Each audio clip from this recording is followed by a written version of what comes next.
In today's video, I'd like to share with you 10 fun facts you probably did not know about Ghana.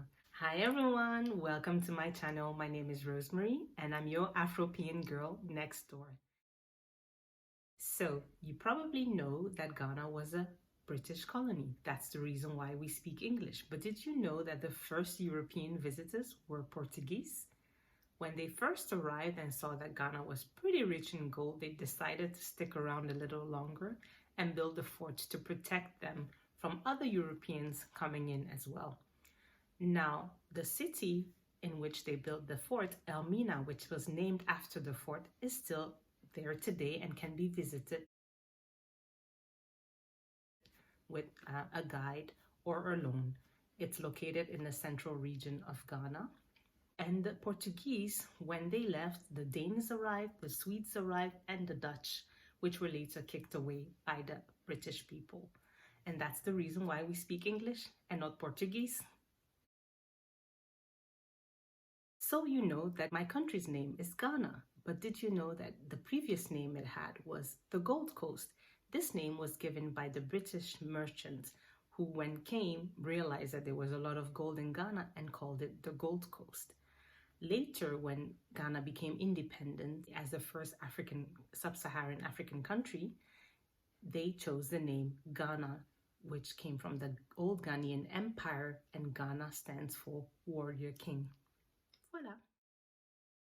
So as you know, gold was a very important resource in Ghana, and that's what drew the interest of a lot of European visitors. But did you know that there's another resource that's very important to the rest of the world? Cacao bean is the largest crop that is exported from Ghana.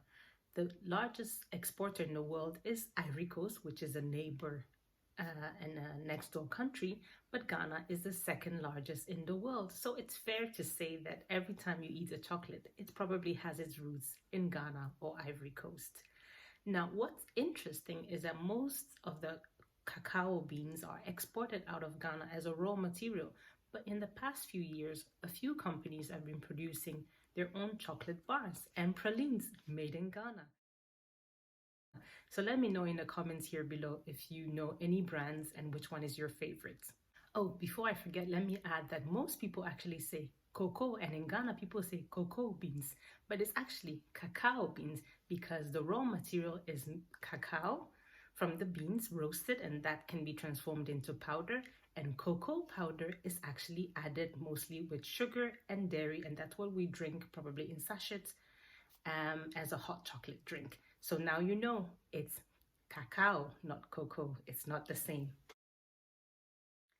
Funerals are a big deal in Ghana. So funerals are not only a way to mourn the passing of a beloved person, but actually a day that we celebrate the life of the deceased. It's mostly a very large social gathering with lots of people that could run into the hundreds, the more the better. And sometimes there are even paid professionals to come and cry. So their job is to cry in a very special ceremonial way. Apparently, if you don't believe me, ask any Ghanaian that you know. It's a big deal in Ghana. Did you know that the Akan group, the largest group in Ghana, actually is matrilineal? This means that inheritance is transferred through a mother's kin. So, for instance, property could be transferred from a mother's brother to her nephew, but not from a mother to another woman directly. For instance, in the past, you would see that nephews and nieces from the mother's side would get special treatment from their uncles. When you compare that to their own kids, you would sometimes be confused as to why these nephews and nieces would get more privileges, but that's because of the matrilineal way. I've been told that these ways have been, are in the past and it's not done anymore. But in my mom's generation, people from her generation definitely confirmed that that was a thing, and that as a nephew or a niece from your mother's side, you used to get special treatment and probably still do. Interesting, right? Do you know that in Ghana, you can get married in 4 stages, or three to four stages? So the first one is called the knocking ceremony, which is actually the engagement, where a man comes to the female's house to ask for her hand. During that time, obviously this is announced, so this is not just, you just happen to be in the neighborhood and just popped over. No, this is an announced thing where the daughter would tell her family that there's a man who's interested in her and who will be coming on that specific day to ask for her hand. Now, when he comes, and if things are agreed, he will also receive the list for the dowry, or the bride's price, as some people call it. And on that day, they will also decide on the day for the actual wedding or the marriage ceremony. A few weeks or few months, sometimes even on the same day, they can arrange to organize the traditional wedding, which some people in Ghana still call engagement, but actually that's a proper marriage. And that happens where the male's family early morning comes with his family to the female's family or uncle's house and brings with him the dowry or the bride's price, asked formally for her hand. Now, if there's a whole ceremony, obviously it's pretty nice to see. If the female's family and the woman accept, then there's a priest present and the family members, and they bless the wedding, and that's it. In Ghana, know that this type of marriage, traditional marriage, is actually recognized and legal. So you don't have to go through another stage if you decide to get married that way. So, however, most people decide to go through the third stage, which is the civil marriage that we all know, or the marriage by ordinance, which is also the name in Ghana, where you go to a registrar's office and you sign your marriage certificate there. And that is a legal way to do so. But as I said, you don't have to. If you do a traditional marriage, all you need to do is register that marriage, but you don't need to do something else on top of that. However, most people decide to do so. The difference I hear is, even though both are legal, one, the traditional marriage does not stipulate any monogamy. So in theory, the man could have several traditional wives, whilst the civil wedding, that on paper specifically says that it's a monogamous marriage, and once the marriage has been consumed, so they have actually slept together in both cases actually, then it is monogamy, and you actually have to be surely divorced or single before they accept to do the marriage ceremony. That's the difference between those two, but both are legal, and some people go an extra step. And this is mainly due to religious reasons. Most people go to church or go have a white wedding, as they call it in Ghana, which is mostly done in church on that same day or the next day. Some even call it the blessing.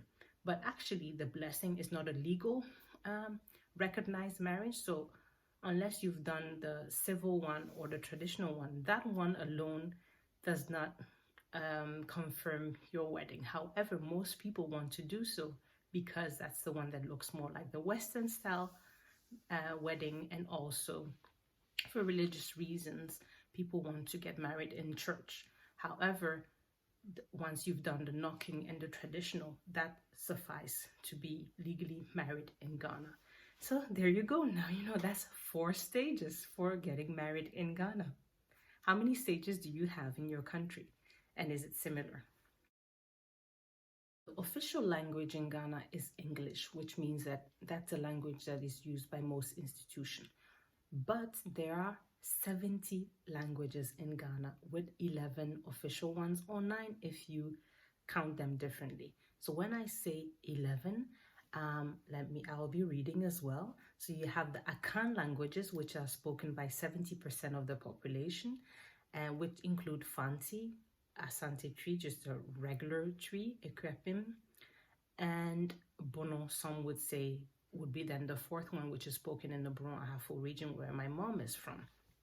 That's for the Akan group of languages. Then you have Ewe, Ga, Dangbe, Dagbani, Dagara, Nzema, Kasem, and Gonja. So that in total makes it 11 if you remove Bono. or 9 if you count the Akan languages as just one. So now you know over 70 languages are spoken, but 11 or 9 are officially spoken in Ghana. In each of the provinces, that language can be used as well and is seen as official. So, how many languages do you have in your country? And are you guys all polyglots? So, you probably know of the name Kwame Nkrumah, which was our first president in Ghana. But did you know that his wife, Fatia Nkrumah, was Egyptian, Coptic Egyptian, and with whom he had 3 kids, of which 2 are politicians in Ghana? Did you know that Ghana was home to famous African Americans such as the late Maya Angelou? Maya Angelou arrived in Ghana with her son from Cairo and came to teach in the University of Ghana in the School of Arts. She was also later editor for the Ghanaian Times, and during her stay in Ghana, she met with Malcolm X, and she later moved back to the US with him to help him build his new organization of African American Unity. And one last thing you maybe did not know is that Ghana has the largest man-made lake in the world.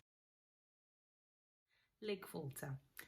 The Lake Volta is about 400 kilometers long and covers about 3.6% of Ghana. The lake was created by the Akosombo Dam, which is used to also power most of the electricity of Ghana. So there you go. I hope that you learned lots of fun facts about Ghana, and I'd like to know if you know other facts that you think most people don't know. Do share that with me in the comments here below. So I hope you enjoyed it. Don't forget to subscribe and like, and I hope to see you next time. Bye.